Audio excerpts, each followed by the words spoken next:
Here now on the GSMC Chip Shot Football Podcast. Before I dive into the next segment, one last time, I'd like to remind you guys, if you have any questions or comments, to use the tip and donations link you see on your screen, GSMCPodcast.net. By using that link, I can see your question pop up in my chat box and then read it on air and get your guys' perspective and thoughts on anything I say or on any of the topics. It's a massive help for this show, so again, if you would, please use the tip and donations link at any time throughout this live show with any questions or comments at GSMCPodcast.net. And in saying that, just a quick hitter here, quick hitter segment on the rookie roundup, just talking about the first week of OTAs. Before, I talked about just the major headlines coming out of OTAs, and now I thought I'd focus in on some of the rookies and how they're doing this time in OTAs, now entering into the second week of OTAs for some teams. Just bringing you some updates on how some of the new guys are doing. Starting with Caleb Williams, just briefly, he had a good start, some nice throws, the aura and leadership that everybody brings up. I thought it was interesting that head coach Matt Eberflus said that he has liked how both of the rookies and the veterans on the Chicago Bears have really rallied around Caleb Williams early on, and that's a merit to them for, obviously, not, sheltering him away or, keeping him at an arm's distance because he is the new guy. Rallying around him, I think, shows a lot about them and also around Caleb for being that leader and really stepping into that role, embracing that role as a true quarterback number one and being the guy, the face of the franchise, essentially. Matt Eberflus touched on that. He said that all of them are just rallying around Caleb Williams early at this stage. I think is pretty impressive, and also just being characterized as a hardworking guy, a learner, and just a great person, willing to accept the mistakes and try to correct them immediately, I think says a lot about Caleb, because you know a lot about the on-field stuff, the talent, the athleticism, all that is, a given. A lot of praise has been on the kind of person that he is and kind of leader that he is, so I think that says nothing more than a lot of good stuff for the Chicago Bears.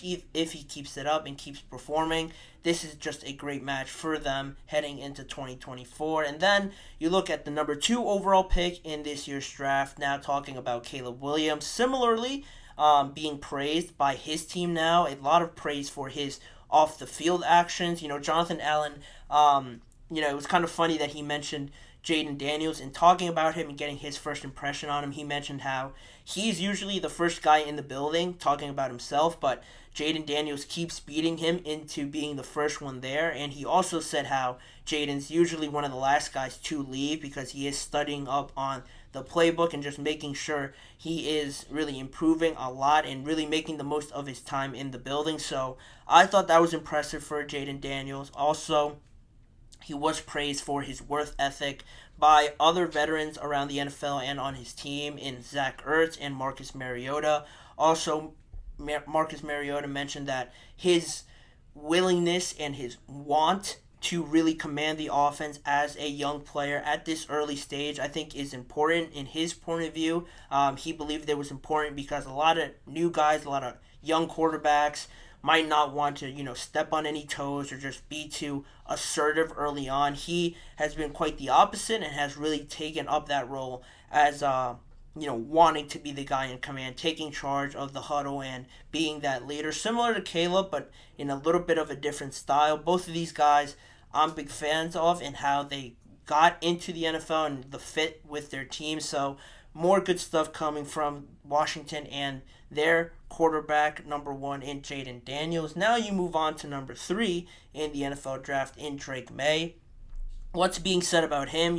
So far through OTAs, a very confident person, very vocal, as again, just deferring away from that narrative that the young guys are quiet, keeping to themselves, not wanting to do too much. He's been very vocal and been a motivator for some of his teammates early on. Fellow rookie wide receiver Jalen Polk praised, obviously, the arm talent for Drake May and also said that he was a tone setter so far in OTAs, which I thought it was important to point out because, again, as a young guy, to be the tone setter and be the guy to get the guys moving and get the guys motivated and stuff like that, I think takes a certain level of character and a certain type of person to do that coming into the NFL with all the uncertainties you have to deal with.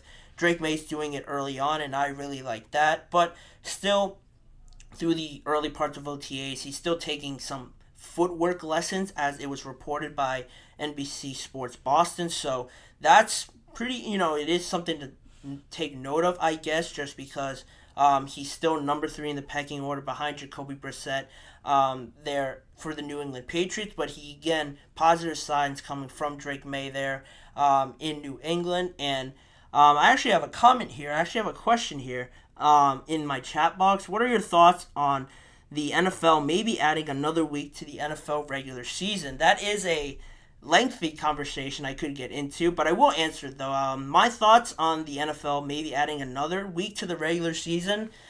Do I like it? I think as a fan, I really like it. I get more football, but just all the logistical sort of stuff of adding another week.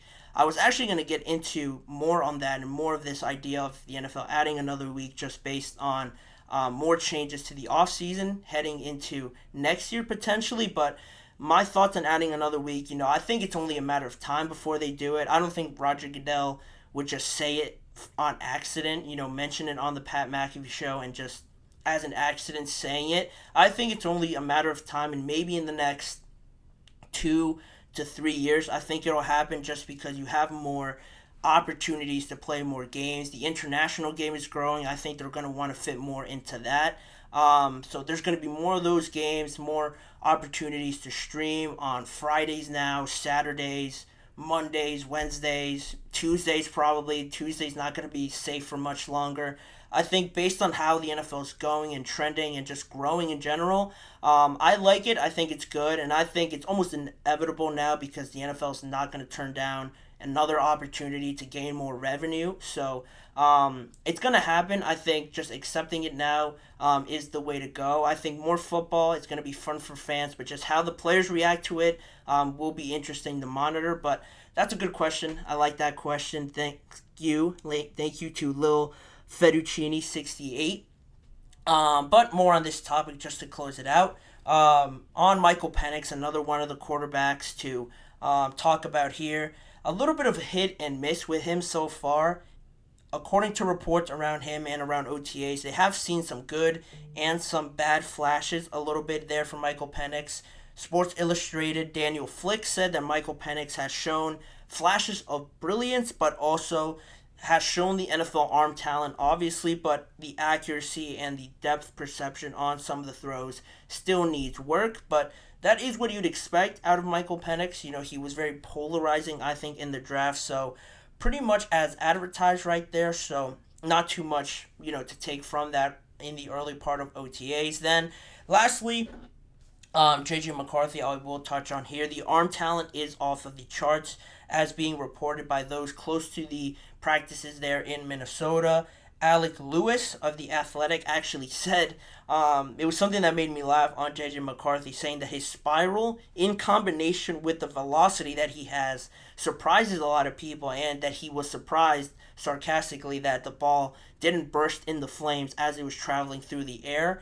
That's, I think, a positive sign to take away, just because JJ, there was a lot of questions on him as a passer, but clearly through the early parts of OTAs, he's shown a lot of zip on that ball, a lot of accuracy, and a tight spiral, which has certainly impressed a lot of people. And they also mentioned that McCarthy's velocity is really just generated from very efficient mechanics and a fluid motion, range of motion, as they put it there, Alec Lewis as well. So that's very encouraging. I think he's going to take the job as the starting quarterback, but earlier on, there could be struggles, but so far so good, I guess, for J.J. McCarthy, impressing a lot of people at the OTA practices and just getting good reviews from the reporters and everyone from the Minnesota camp. So that'll pretty much do it for that segment, just quickly touching on some of the topics on some of the rookie quarterbacks and how they're doing so far early on in their NFL careers.